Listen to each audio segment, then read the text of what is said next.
Sadha rrëfen me lot në sy dhe me një dhimbje të thellë historinë e dashurisë së saj 10 vjeçare, një marrëdhënie që në fillim dukej e bukur dhe e qëndrueshme, por që me kalimin e kohës mori një kthes të errët.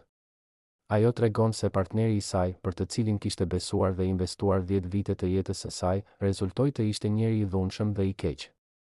Në fillim, gjërat ndoshta dukeshin normale, por me kalimin e kohës filluan të shfaqen shenjat e dhunës fizike dhe emocionale. Sadha ndjeu se çdo përpjekje për të kuptuar dhe për të ruajtur marrëdhënien shpesh përplasej me një mur të padukshëm frike dhe kontrolli. Ajo tregon se partneri i saj nuk respektoi asnjë kufi dhe arriti deri aty sa i tha fjalë që e lanë të shokuar dhe të thyer brenda: "Mos ke kryer marrëdhënie me vëllain tënd. Se ju nuk jeni të një nën dhe një babë."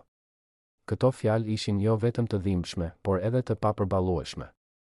Ishin një shprehje e keqtashjes, e mungesës totale të respektit dhe e dhunës psikologjike që shkatërroi çdo ndjenjë besimi dhe sigurie që Sadha kishte ndërtuar gjatë 10 viteve. Sadha rrëfen se në ato momente kuptoi se nuk mund të vazhdonte më të qëndronte në këtë marrëdhënie. Dhuna, fjalët e rënda dhe frika e vazhdueshme e detyruan të marrë vendimin më të vështirë, të japë fund 10 viteve të jetës së saj në këtë marrëdhënie. Ishte një vendim i dhimbshëm, por i domosdoshëm, sepse nuk mund të lejohej që respekti, integriteti dhe dinjiteti i saj të thyeshin më tej. Në rrëfimin e saj, Sadha tregon se ndonse kjo lidhje kishte pasur momente të bukura, dashuria nuk mund të ekzistonte në një ambient ku mungonte respekti dhe ku dhuna ishte prezente. Ajo mëson se dashuria e vërtet nuk duhet të shoqërohet me frikë, kërcënime apo fjalë që lëndojnë shpirtin.